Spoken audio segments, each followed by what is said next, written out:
What's up, everybody? Welcome back to the most important NYCFC podcast. You're listening to and watching the Dudes in Blue.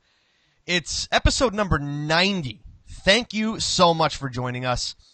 I'm your host, Joe Amato, and alongside me, as always, Andy Scarcello. What is up, everybody? Hey, dude. What's going on? What's up? 90, not 89. Now why didn't you have that up last week? Or did you? You might have. I didn't think of it until just now. You absolutely might have. Well, we got some people rolling in right now, which is great, guys. Make sure to start leaving those comments and letting us know what's going on. Hi to Paul right off the bat. We're going to say hi to Paul. Hi, Paul. Hi, Paul. And again, guys, thank you so much for joining us. Make sure to give us the follow. Facebook, Instagram, and Twitter. We're at Dudes in Blue. We're pretty much everywhere that you want to reach us. Tonight, dude, kind of quiet on the news front in the last week in the NYCFC world, but I think you and I are still going to find some things to talk about. Yeah, well, we have a game to go over. Some commentary from us because there was no commentary from anybody else that night. I was pretending to be the commentator of that match. Which Stop it. Stop. I did the same thing, and Lauren was ready to kill me. Yeah, it's that was very strange. No scoreboard, no stoppage time, no nothing. So we went from we had the LA Galaxy match, which had way too many graphics that we couldn't even see the game, to having nothing. So maybe by next week when we play against the Impact, we'll have something. At least the quality of the stream was good. I could see what was going on. You could make it out, and we were able to see the goals, all three of them against us again. But we're gonna cover that match too, dude. And we got some people watching. We do want to announce that at the end of the show, we are going to be doing a little giveaway for you guys that comment. What? We've got these really nifty Dudes in Blue embroidered t-shirts. Can you see them there? Yeah. So we're going to be giving one of these away, guys. So leave your comments. That's all you got to do to be entered to win one. We'll try our best to announce the winner at the end of the show, but certainly after the show is over, you'll know who won for sure. So that being said, dude, so we got the Atletico San Luis game to cover, and really that's kind of it, right? Pretty much. I mean, after the game, it was an off week for the team for the most part. Everybody got a little break and ended up getting back to training recently within the last day or two. So I think first and foremost, we should really thank, and I say that we have to, but thank you to whoever reached out to NYCFC and actually got the game broadcast, because it really didn't look like it was going to happen. And listen, I mean, happy with what we got. We got an explanation as to why they weren't going to show it, because they didn't think they could reach a wide audience, and it turned out to be a success, in my opinion. So I'm just glad that we got to watch it, and I appreciate the fact that we listened to what everybody was saying, and they hooked us up. Mainly us. It was nice to watch. Mainly us. Yes, of course. Of course. We're going to fully take credit for that. We were getting pretty loud about that the other night. Last Monday, actually, I should say. Yeah. So, dude, let's get right into some comments here. Let's do it. I think people, by the way, thanks for all the love. They're liking the shirts, dude. I'm glad we're going to be giving one of these bad boys away. Let's get to the first comment. Because this kind of covers a lot of different things here. Daniel says, I know it's preseason, so you can't put too much stock in the results, but are you concerned about City's lack of offense through the games? Dude, that was my whole gripe, right? We had six between the LA game and the San Luis game. We had 6 unanswered goals. We got to be able to find the back of the net. I know it's preseason, but this is where you practice doing the things that you're supposed to do during the regular season, which is score. And you would think that with the lineup that we put out, we'd be able to find the net at least once. Yeah, it's weird. Results mean nothing. The results mean nothing at all. But you do moments of cohesiveness between the players, the new guys, the guys who have been here. You've got to see something. You've got to see pieces of the lineup click. And I think what's more alarming is not that we haven't had goals. It's that we haven't created chances. I mean, we played almost the whole first half, it felt like, on Tuesday night in our own end. and it's just it wasn't clean, very sloppy, and again, that's okay. But you have to have some good to take with this bad. And right now, for me, I'm just not comfortable because for me, it's too much uneasiness, if that even makes sense. Yeah, yeah. Armando says lack of creativity on the offense. I don't even know if it's a creativity thing. I think it's just I don't know if it's a lack of cohesion with the team or trying to take too many passes, but the like you said, dude, results. I don't care about getting a result in this game, and I can't remember if I might have posted it on Reddit or Twitter or something like that, but that was my whole thing. Was like, I don't care if we get the result. I care about putting the ball in the back of the net because that's how we ended. We ended last season on a big downturn in goal scoring, and here we are in preseason struggling with the same thing again. I know it's preseason, but you still got to be able to score. Yeah, you don't want to see constant slip ups. You don't want to see the defense make mistakes. But again, you're gonna see mistakes, which is okay. But you have to see something positive. And right now, I have not seen enough positive to be like, oh my goodness, this team is gonna be better than last year. Because in my opinion, if you're gonna play the same way as you played the second half of last year, they're just not gonna have a chance. No, not at all. Exactly. So that's what you don't want. You don't want to start off the season the way you ended last. Now, especially with all these new signings and new DPs, and you can't start off the season the way you ended it. And they're going through preseason just the way they ended last season, without being able to really score. And that includes David Villa, dude. I don't know if he was just gassed during that game, but I saw a lot of laziness coming from that guy. What do we have, 4 or 5 offside calls? Come on. And it's not so much that he was like getting caught offside. He was literally the times he was offside, he was looking clearly at the linesman, realizing that he was at least almost 2 feet behind every defender at that point, multiple times. So I don't know if it's a laziness issue. I don't want to say that just yet, but to me, it looked like just not finding his legs, not really all into it. And you would think somebody who's just getting back into it, ready to go, would be a little bit more on the ball. But again, that's what these games are for. They're for, harnessing your skills and getting sharp. And he just really wasn't. And you could clearly see it because of those offsides. Yeah, for sure. I want to throw up a comment here. Jorge saying a second division team in last place beat us and left us scoreless. I mean, I said that too. I mean, we're beaten by a second division, Mexican. Yeah. Look, they're in the stride of their season, right? So they're in the top shape, I guess you could say, that they could possibly be in, right? So yeah, their match fitness is definitely up there at you got to be at least 95 to 100%. Meanwhile, our guys are just getting warmed up. So it's again, I'm not concerned about the 3 goals. I am concerned about the defensive play a little bit, but the result isn't the issue. The issue is that we could not create any scoring opportunities, whether it be from creativity or poor passing or whatever it was. It wasn't happening, and it hasn't happened yet. So we really need to see that towards the end of this week, because otherwise, that's it. We're here. The beginning, you can't stutter coming out of the gates here. You really have to start strong and get points on the board right away, because you're going to need them at the end, like we saw. We were only a few goals away last year of really contending for first place. Yep. So we wound up just letting it slip. Just let it slip, and then conceding it and saying that they were better than them. That's a horse of a different color. But honestly, for me, you've really got to start, and you've got to be consistent, and we've got to start seeing some of that out of the players. So here's the thing.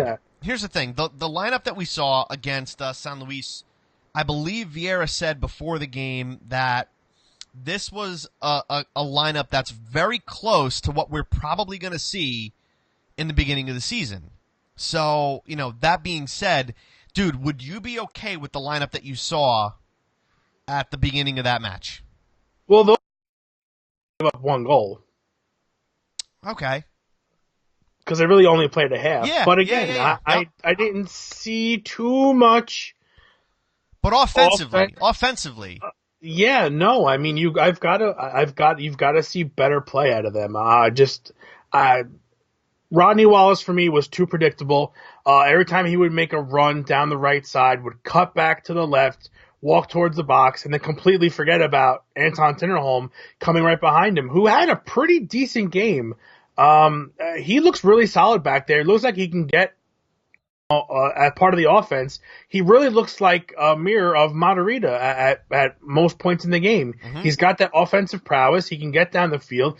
He's a bulk, not bulky. I mean, not heavy, but he's a more solid dude like Alex Ring is. So he's going to be able to hold the ball. So again, you can't just forget about him and then just give away the ball so easily like Rodney did, 2 or 3 times.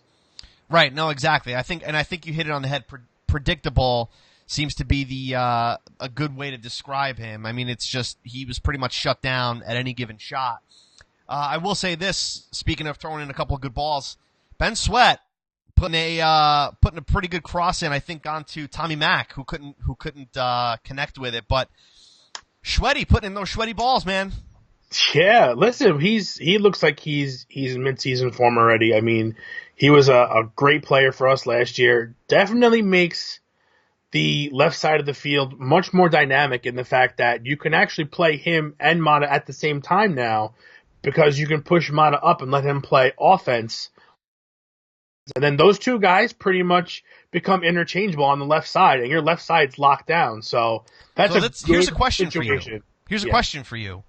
I think I already know the answer based on what you just said, but I want to throw this out to you guys in the comment world. Leave your comments. Would you start Ben Sweat at left back and Matarrita at left wing? I want to know from you, dude. Would you? No. No, simply for the fact that you've brought in somebody that you're going to pay DP money to that's supposed to be the next, great talent, and I want to see him play left wing. Don't get me wrong, at times when he's not having a great game, gets subbed out, then you want to put Ben Sweat in and let Mata push up. That, to me, is going to be more likely the situation. I don't think you're going to see him on the offensive side too much, except for later on in the game.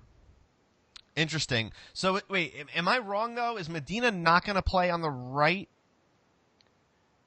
Listen, at this point, I don't really know because we've barely seen him.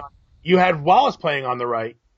Yeah, so, really, it's yet to be seen, so I don't want to we really can't make a accurate assumption, but if it's going to be the way it was that Tuesday night, then I would say probably not. But again, anything can happen. We've seen crazier stuff. Let's get to a couple comments here, dude. Daniel saying Wallace has been predictable since midway through last season.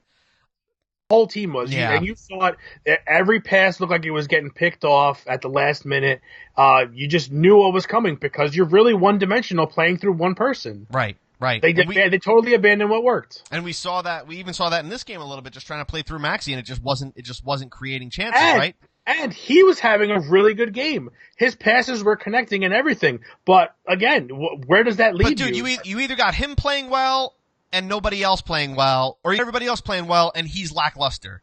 And this is the problem. Right? David says, I would bring Mata on as a sub, possibly. So, Mata doesn't get the start, David? Mm-hmm. I don't know. I don't know about that one. Yeah, I still think he's got more pace than Ben Sweat. I think he's got more of the offensive prowess. I think he can get back a little bit faster. Not saying Ben Sweat's bad. It's just they bring different things to the table, and they're both very good. But dude, you also have to remember what Sweat did last year. Yeah. Sweat came in when Matarrita was injured for a majority of the season, and he owned that spot. And in some ways shored up that defensive line. So, I'm going to throw up more comments here, dude, because they're coming in like fire. Paul says Lewis is greater than Wallace. I think we could agree. Yeah, he had some really good pace, really explosive, really great energy. As I have my notes thrown up right next to your face over here, trying to just pick, because it's just hard. With no scoreboard, no graphics or anything, it was like you really had to buckle down and pay attention, because you really hear things. So. For me, Lewis was a good spark, and I want to see more of him. I think he could really bring a lot.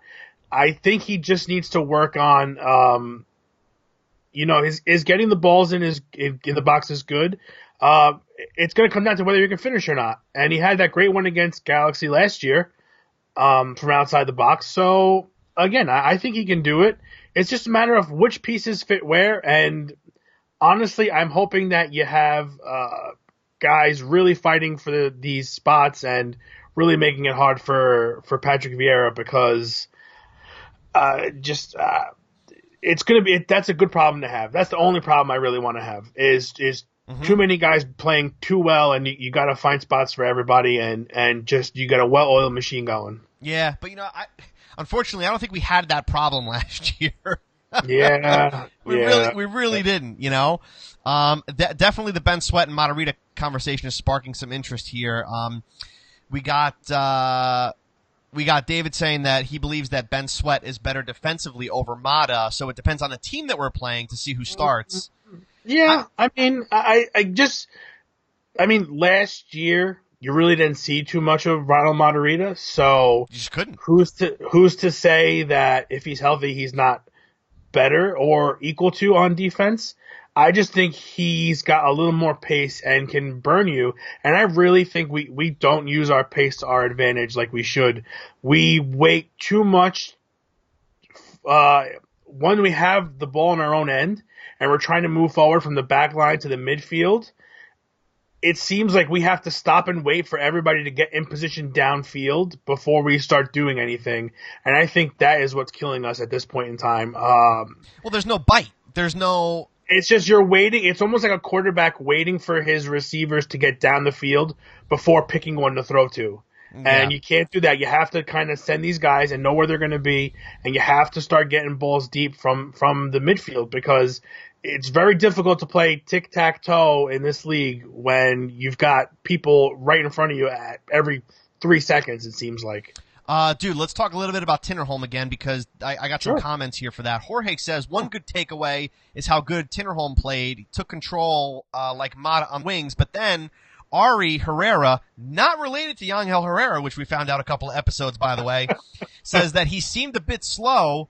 Hope that some gas is added to that tank. So, some conflicting I don't know about pace-wise. I mean, honestly, if you think whatever he lacks in pace, I think he makes up for with physicality because he's a solid dude.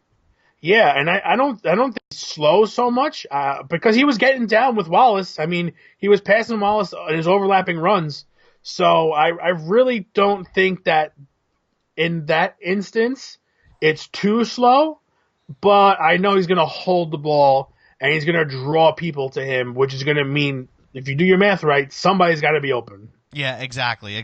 I think just going back to the pace conversation here, Ari's throwing it up here. Our pace is never used Wiley, like Wile E. Coyote. Our pace is never used wisely. Pirlo isn't an excuse. Well, he's not an excuse anymore, but we never really had. Maybe with the exception of Jack, and when you saw Jonathan Lewis take the field, we weren't really a pacey squad. We never really fought on the counter. We never really tried to surprise a squad and just running at them with pace. I think we're more of a passing team, which again, when you get figured out and you apply that pressure, we crumble. So I think we need to have a little bit of both. You have to have more than one look. You have to have more than one look. You need more than one pitch. Yeah, and you really, really need to work on countering because when you can catch the defense off guard and you can use your guys that are fast, like, listen, how many times did we see Harrison and Villa team up and go down the field and nobody was stopping them? Those are things you need to replicate, and you have the players to do so. You've got Tajuri now, who looks like he's got speed. You've got your midfielders who are pretty solid, pretty quick. I know Maxi's small, but he's still pretty fast, all things considered.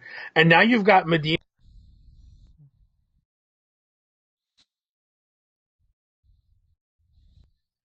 Yeah, exactly. Dude, I want to take a quick little break here because we got some new faces coming in. Guys, we're giving away a Dudes in Blue shirt, embroidered Dudes in Blue t-shirt at the end of this episode. So leave a comment. One lucky comment's going to get this shirt. So leave those comments. Keep them coming. We really do appreciate it. I think the big emphasis really needs to be put on the offense here. Oddly enough, last season defense wasn't our problem. Offense wound up being the issue, and I guess the moral of this story is it's been carrying way too much through preseason, and I'm not feeling it. Yeah, no, absolutely. Listen, I mean, I just want to touch on some more of my notes that I have here. Let's do it. I think my biggest thing right now needs to be they have to focus on awareness. It's a mental thing. You've really got to know where everybody is on the field at all times. A lot of those goals looked like there was one where the ball was blocked and it looked like it was being cleared, and all of a sudden everybody that was playing defense decided to start walking up the field, leaving one guy open for that goal for San Luis. You can't do that. You can't let your guard down. You can't be lackadaisical on defense, on corners. I mean, they were just the set pieces continue to be a problem, and it really shouldn't be. You know the issue. You need to be able to correct it. If you can't correct it, it's a coaching issue. You've got to be able to figure out what's going on there. But again, for me, everybody has to be aware. You have to know where your guys are. You have to know where they're going to be. You've got to always think. My favorite thing, you got to be 2 steps ahead. You've got to think 2 steps ahead. When I have the ball, I already need to know what I'm doing when I get rid of it and what I'm doing after I get rid of it. So for me, the defending really, really has to have awareness of everybody at all times, and you cannot let up until the ball is with your team and on the other side of the field.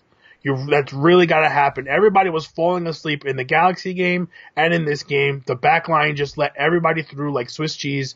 You can't have that as far as defense goes.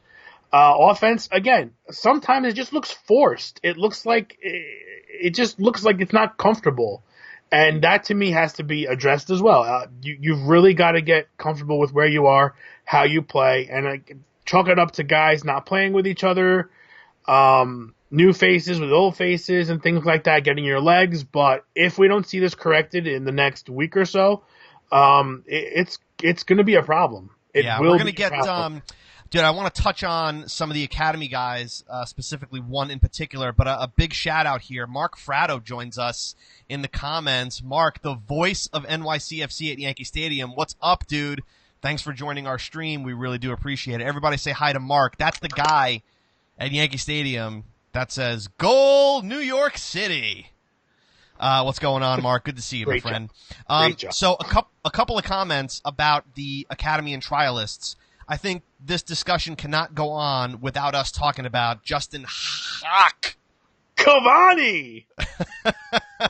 Little Cavani Jr. Listen, man, I couldn't figure out what the hell was going on when that game was happening. I was like, does he know people there? Like, is he Mexican? I don't know what's going on. And then when somebody told me what was happening, I was like, oh, that makes a lot of sense. Yeah. I mean, the nutmeg was just so sweet. I mean, like, his awareness, speaking of awareness, outstanding for a youngster like him. His poise on the field is just, he may look like a kid, but he plays like a man. Absolutely. He just was calm with the ball. I will say that too. A lot of these trialists and these new faces, a lot of the guys are calm with the ball at their feet. They don't get jittery. It's just that you've got to be able to translate that into positive things on the field. But for me, I mean, Tajuri looks calm with the ball at his feet. A lot of times in the couple games before, you saw guys that were surrounded but managed to keep the ball contained. So I like that. But Justin Haak, I mean, what a great story. This kid's going to be good. He's going to be really good. Yeah, I just, wouldn't it be awesome if the kid winds up making it? Every touch he has, crowd goes insane. Oh, it's going to be absolutely ridiculous. Unbelievable. We got a question here, dude, from Daniel. What are you guys expecting from Maxi Medina in terms of goal output this year? As DPs, they need to bring more to the table than the combo of Maxi and Pirlo did.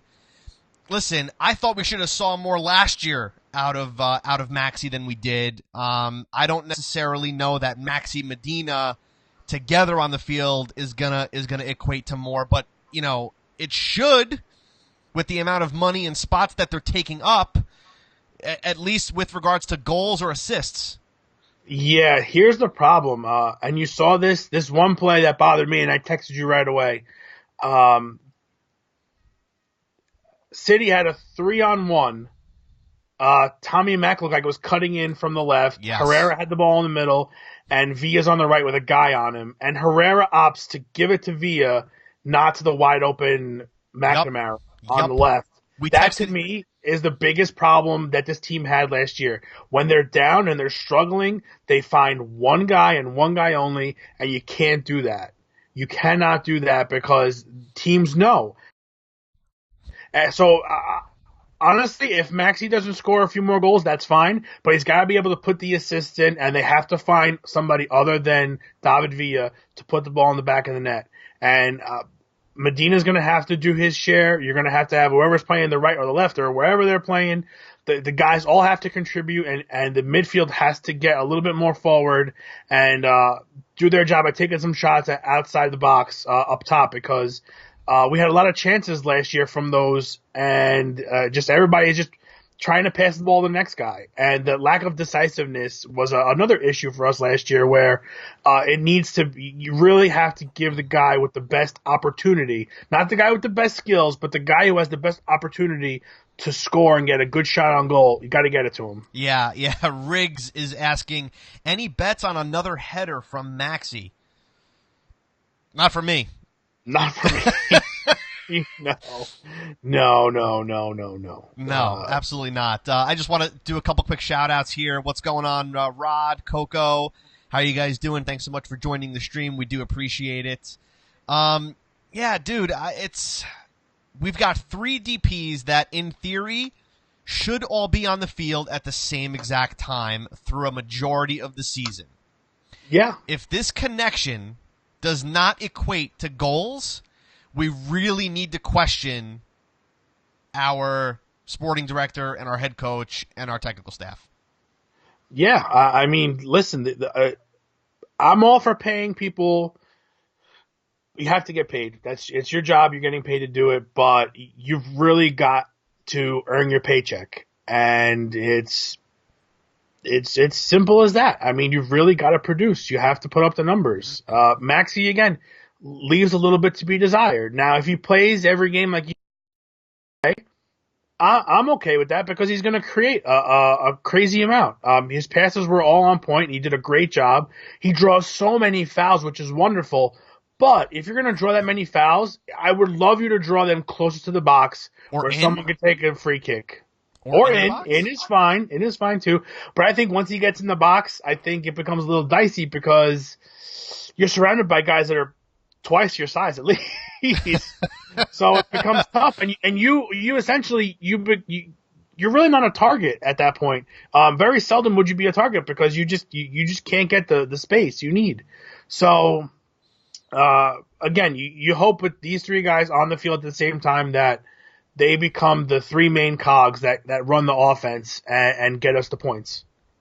Yep, exactly. Listen, for that kind of money and taking up those roster spots, it's to be expected. We can't go kind of through the way we did last year where we have all that money tied up on the bench, not being able to produce, and we just can't have that anymore. Nope. And there shouldn't be a problem with it now. You got 3 healthy guys who are all, they're all in great physical shape, and they should be ready to go. I'll tell you what I would like to see as I'm looking over the notes again. You would like to see some more plays being sprung diagonally from corner to corner, from left back to right wing and from right back to left wing.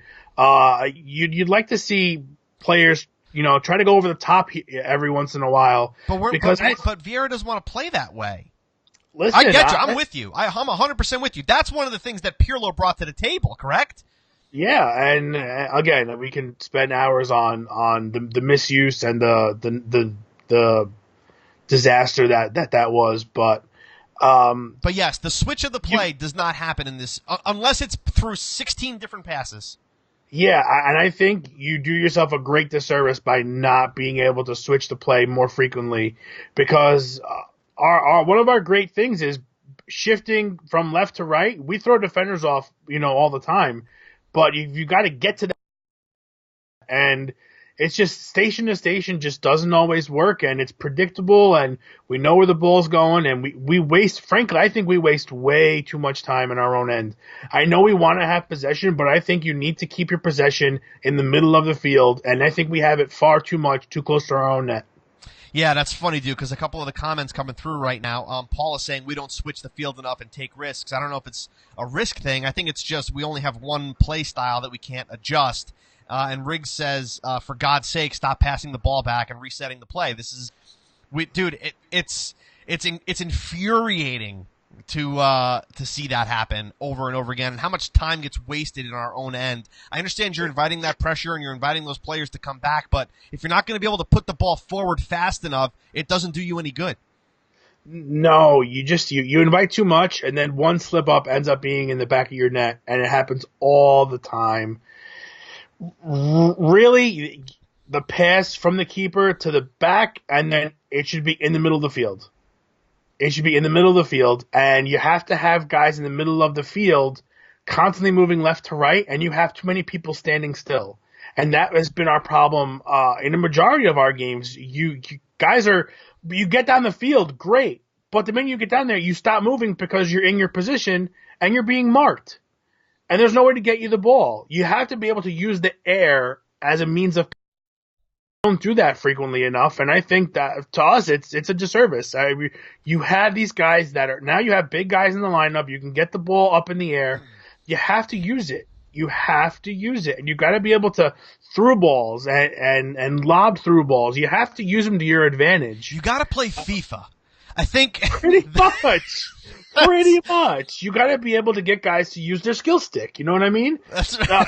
No, it's not even the skill stick. It's the lob through balls and switching the play. Just play You'd FIFA. be surprised. You think it sounds funny, but in theory, in practice, it does work. That's what scores goals. That's what creates chances. The defense, when you get the defense to panic and you beat somebody and you're not offside, all of a sudden 2 guys go to 1, somebody's open, and you have to get him the ball.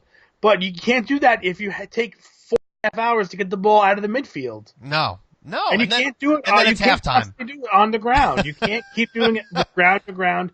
It's just too predictable. You become a book, and you can't. Books don't play soccer. Well, and the problem is once that pressure comes, one bad pass, and it's Done. over, lights Done. out. You know, Done. if you go to the air, at least the ball is a lot further up the field in theory. You know. Exactly. And Exactly. How many times there have been so many times where you just the Sean Johnson will make a save. The ball will come out to a center back, and you're just like, just boot it. Just get it to the middle of the field and let the defense reset. So frustrating. Don't try to pass the ball and then go forward and then reset and then come back, and then it's just get it out of danger and reset yourself and gain your composure. Nobody's going to care if you cleared the ball and gave the ball to the other team. That's a giveaway, in my opinion. That's okay to have because you really need to regroup. And you can't do that when you got guys out of position because they're playing defense. They're collapsing in on the net, and it's just I'm spent. I'm spent with these. It's well, already. We haven't even started playing yet. And I'm going crazy. I know, it's infuriating. Listen, dude, Coco asks, on a more optimistic note, any guesses on when we'll see our first Magna moment of 2018? He's a man that's not afraid to boot it. I'll tell you what. Let's do it over-under, dude. Over-under here. I say 3 games. You say within at the 3 game, either more than 3 games or less than 3 games. What do you think? I'm going more. I'm definitely going more. I don't know. I feel like the last couple of years, the first couple games he's come up big. Yeah, but a Magna moment though. We're talking about a Magna moment here. We're not talking about, he's in the right place at the right time and just puts it in with his body. So we're talking about a shot from the outside of the box in the upper right corner. Essentially. I'm going more than 3, dude. I'll take the under. You're going to have a good goal from him that's going to be awesome within the first 3 games. Yeah. If he gets on the field. As a sub at this point, because honestly starting him, I don't think is the answer. I just don't. I think he's much better suited as a substitute. He just brings that presence. Just get the fans going behind him. And honestly, last year you would have saw more out of him had they got him the ball. I feel like every time he was subbed on, he never touched it. He kind of just faded into the invisible. background, was not really present. Yeah. So again, the guy can do it. You got to set him up where he's got that space to take that shot, and he'll come through for you. He's shown it to you multiple times. Yeah, exactly. I want to get to a couple more comments here, dude. Andre says, my new life motto, books don't play soccer. That's 100% true. They don't. It is not played on paper. It's played on a baseball field. Yep. Let's see. We've got Richard's asking. Richard, that's definitely a new face. Nice picture there with Andrea Pirlo. Richard's asking, how will Medina perform this season? We definitely have beaten that to a pulp in this conversation so far. We hope a lot better. Riggs is saying, let's hope these preseason games are a way to fool other teams. That it's the same old NYCFC. Is that the strategy? The old bait and switch. The old switcheroo. These are all ringers. He's like, I don't know how to play soccer. $1,000 on it? Sure, why not? We'll tear you apart. Exactly. Yeah, listen, maybe that would be the greatest scenario I could think of at this point. I think we're all just hoping for that based on what we've seen so far. And then lastly, Jorge says, will we see Joe Ing Brigette on Saturday? God, I hope so. Yeah, I want to see these guys. I want to see them play. Again, still waiting on Ofori. I haven't heard anything official. I don't remember seeing anything official. So I just want to see Brigette blast one through the top of the net. I feel like if you haven't seen this guy play, go Google him. Google it. Go on YouTube, type his name in, and watch some highlight reel goals. And literally, he has no finesse.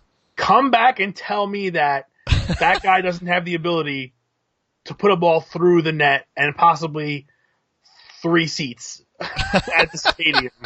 Because he seems to be point blank and just absolutely kicking the ball as hard as he can, which terrifies me, to be honest with you, because I'm sitting in a spot where I could get hit. So yeah, no, exactly. We're a couple of guys talking about are we going to do you think we're going to be buying any more players? We have the money to do so. I think we're pretty much set where we are. I don't necessarily think we're going to see big additions. I think if you're going to see anybody, it's probably not now. I think it's probably too close to the start of the season. I think if anything, you're going to see a lot of this money being moved around in the summer window. Just because you got a lot of players in Europe coming off of contract, which makes them easier to acquire. Also, I know buy down rules and things like that change with the Garber Bucks and the Don coin, as we call it, this MLS cryptocurrency that they have. So if I were to guess, I would say if Ofori doesn't make it, I don't know what's going on there, but we've heard a lot of news about that and nothing official yet. So he might be the only name you hear. Other than that, I would probably venture to say that summertime would be where you pick up maybe 1 or 2 players using this GAM and TAM and whatnot. The GAM TAM, thank you, ma'am. I think we got to remember too, dude. A week from this Sunday is opening day. It's that national holiday. Should be a national holiday. It's a week from Sunday. I can't imagine any big changes coming in the lineup. I really cannot imagine this close to the beginning of the season anything that's super earth-shattering is going to happen. Yeah, I just again, I think it's too late. I think you've already laid some foundation with these guys, and you got to stick with it. Listen, you pick anybody up, I just don't think they're going to be able to adjust quick enough. Not to say they won't adjust at all, but they will. But again, I don't want to start taking the first 5 or 6 with a new player where you could really do some damage with the what's the word I'm looking for? The cohesion of the team. You want to see those guys come together and start playing fairly soon. So hopefully with these last couple of preseason games, they shape up, and hopefully that Saturday game, we have somewhat of a formidable lineup where, listen, these guys are going to be the starters, and we can make better assumptions from there.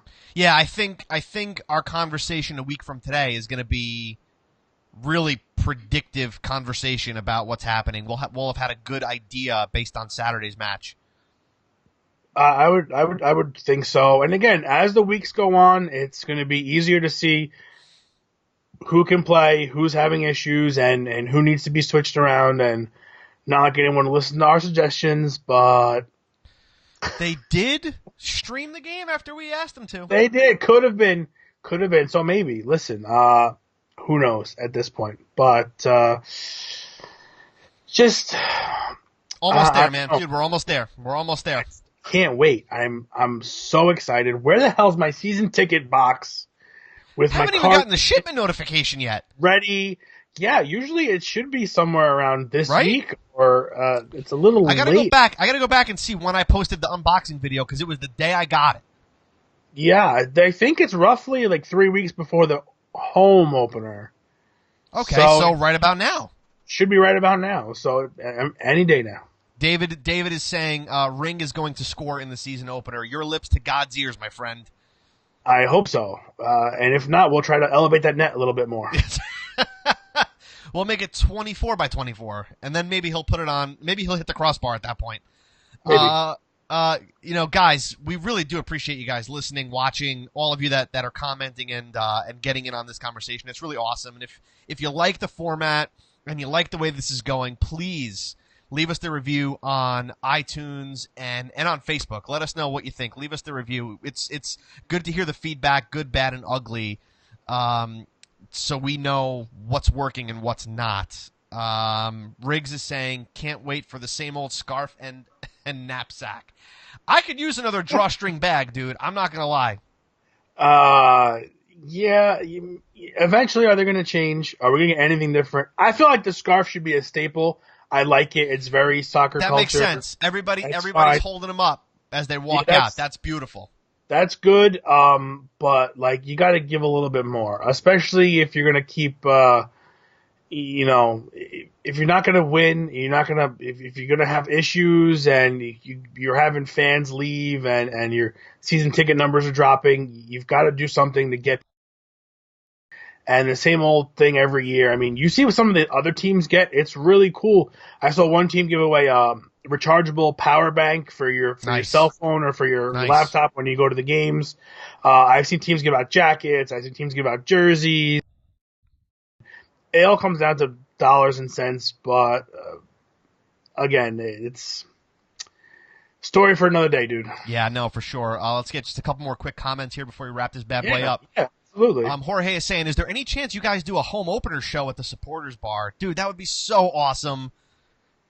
Probably not, but would be. Listen, it's hard. It's hard to difficult. Get to. I mean, we live so far away, and then the live feeds and people, the noise and stuff like that. Well, we're gonna try to do something. We're gonna try to do something that's not in our homes. Riggs is saying, do it. I would love to. I would totally love to. And I would love to do more stuff out and about with you guys. That's, we're kicking stuff around. We'll just leave it at that. We're kicking stuff around, for lack of a better term. Daniel saying, first time joining in on the live broadcast. Great stuff. A lot of fun to join in on the conversation. We are very glad that you did.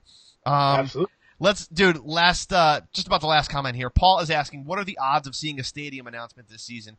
The same odds that Maxey scores 6 headers. Agreed. Fair enough? Could. Yep. Just about the same amount as Yankee Stadium lowering prices of concessions. There you go. Exactly. I will say this, and we have this officially on video. Mark Fratto is saying, not too difficult. I'll help. And I believe he's referring to the live broadcast in and around a game. So I'm holding you to that, Mark. Mark's got a production company, and maybe we'll be calling on you for your services, my friend. Oh, listen, who better? Right? I know. That was a great episode too when he was on. By the way, that was all. We gotta have you back on the show this season again, Mark. That was a blast last time, man. Guys, thank you so much for tuning into episode 90, whether you're watching on Facebook Live or you're listening on the podcast. We really do. We love you. We absolutely love you. Anthony throwing up the hand hearts. Listen, guys, give us the follow, Facebook, Instagram, and Twitter. We're at Dudes in Blue. It's really easy to follow us and join in on the conversation every Monday night at 8 p.m. right here on Facebook Live. We're at Dudes in Blue on Facebook. It's super easy to get in touch with us and to be part of this show. It's awesome. It is so awesome. So we'll be here same time next week, right, dude? Absolutely. And I think we got some videos coming out too, don't we? I'm not giving anything away. Fine. But we are going to have a lot of fun making our next video. And I hope everybody enjoys it. I'm sure they will. I want to hear all about it in the comments at me. I want my Twitter to blow up afterwards because we are going to have a lot of fun. Yeah, we got some stuff going on this weekend that should be a blast. For sure. Hey, listen. So right before we leave, I think we should announce the winner of this beautiful Dudes in Blue embroidered shirt. Let's pick a winner here. All you had to do was comment, and I'm going to give you 5 more seconds to comment before I pick the winner. So 5, 4, 3, 2, 1. Okay, now I got to pick a winner. I'm going to stop on somebody, and it is Coco Carriage is the winner of a Dudes in Blue shirt. Coco, send us a direct message, please, on Facebook so we can get your info and send you out a shirt. Thank you so much for commenting and watching. We really, really do appreciate it. Guys, again, thank you so much for all the comments. All these comments are dropping in now. Make sure to tune in to Dudes in Blue every Monday night, 8 p.m. on Facebook. And if you're listening on the podcast, leave us the review on iTunes. Leave us the review on Facebook. Did I miss anything else, dude? Before we go real quick, shout out to Chris Wingert. Chris Wingert calling it a career today after 14 years. But wait, there's more. Jack Harrison gets his first start with Middlesbrough, plays 6 minutes plus stoppage time, and that's all I really know about that. So kudos to him. Congratulations, buddy. Good luck, and we can't wait to try to find footage of you. Because it's really difficult. It's very hard. Jack play, and I can't see Jack play because I don't know where to find it. That's right. So if you have any information, please send it our way. Yeah, please do. Please do. Legal streams only, guys. Guys, thank you so much for watching, for listening. We love you. We appreciate it. And until next Monday night, guys, stay blue. Peace.